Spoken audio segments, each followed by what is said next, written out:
അവിൽ നമ്മൾ പല രീതിയിൽ കഴിച്ചു നോക്കിയിട്ടുണ്ടാകും. എന്നാൽ അവിലും പൊരിയും തൈരും ചേർത്ത് തയ്യാറാക്കിയിട്ടുള്ള ഒരു ഡിഷ് നിങ്ങൾ കഴിച്ചു നോക്കിയിട്ടുണ്ടോ? ഇല്ലെങ്കിൽ ഇന്ന് അത്തരത്തിലുള്ള ഒരു ഡിഷാണ് നമ്മൾ പരിചയപ്പെടാൻ പോകുന്നത്. ഇതൊരു കർണാടക സ്റ്റൈൽ ഡിഷാണ്. കർണാടകയിൽ ഇതിനെ ഗോപാൽക്കാല എന്നാണ് വിളിക്കുന്നത്. ജന്മാഷ്ടമി സമയങ്ങളിലൊക്കെ പ്രസാദമായിട്ട് കഴിക്കുന്ന ഒരു ഡിഷാണ്.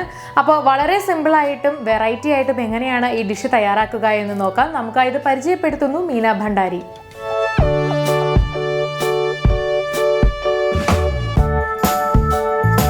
ഇത് തയ്യാറാക്കാൻ വേണ്ട ചേരുവകൾ: 1 കപ്പ് അവിൽ, 1 കപ്പ് പൊരി, 1 കപ്പ് ഫ്രഷ് തൈര്, 1 ടേബിൾ സ്പൂൺ അനാർ, 1 ടേബിൾ സ്പൂൺ കുതിർത്തിയ പൊട്ടുകടല, 1/2 ടീസ്പൂൺ കല്ലുപ്പ്, മല്ലിയില, 1/4 കപ്പ് അരിഞ്ഞ കുക്കുംബർ, 1 ടേബിൾ സ്പൂൺ നെയ്യ്, 1/2 ടീസ്പൂൺ ഗ്രേറ്റ് ചെയ്ത ഇഞ്ചി, 2 പച്ചമുളക് അരിഞ്ഞത്, 1 ടീസ്പൂൺ ജീരകം, 1 നുള്ള് കായം, 1 കപ്പ് വെള്ളം. ഇനി ഇത് തയ്യാറാക്കാൻ തുടങ്ങാം. അതിനായിട്ട് എടുത്തു വെച്ചിരിക്കുന്ന അവില് അരിപ്പയിലേക്ക് എടുക്കുക.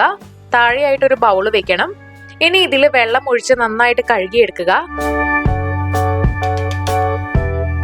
കഴുകിയ ശേഷം വെള്ളം തോർന്ന അവിൽ ഒരു പാത്രത്തിലേക്ക് എടുക്കാം.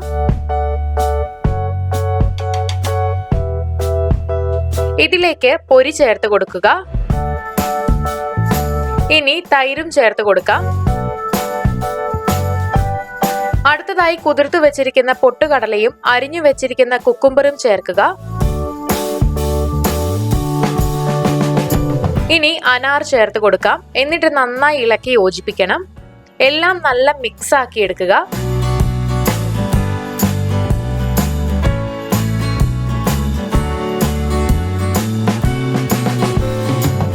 ഇനി ഇതിലേക്ക് ആവശ്യത്തിന് ഉപ്പും ചേർക്കണം. എന്നിട്ട് വീണ്ടും ഇളക്കി യോജിപ്പിക്കുക.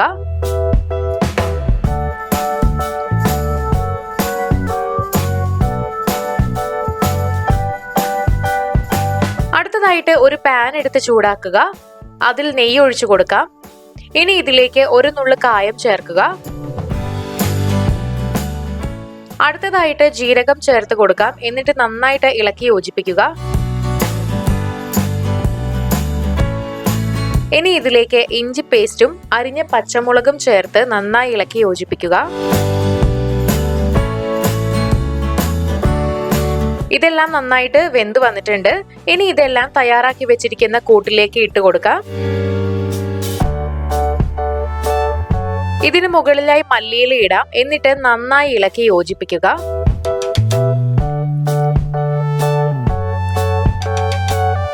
ടേസ്റ്റിയും വെറൈറ്റിയുമായിട്ടുള്ള അവില് കൊണ്ടുള്ള നമ്മുടെ ഡിഷ് ഇവിടെ തയ്യാറാണ്. അപ്പോൾ വളരെ എളുപ്പത്തിൽ ഇത് തയ്യാറാക്കാനായിട്ടാകും. കുറച്ച് വ്യത്യസ്തമായിട്ടുള്ള രീതിയിലുള്ള ഒരു ഡിഷാണിത്. അപ്പോൾ നിങ്ങളും ഇത് ട്രൈ ചെയ്ത് നോക്കുക.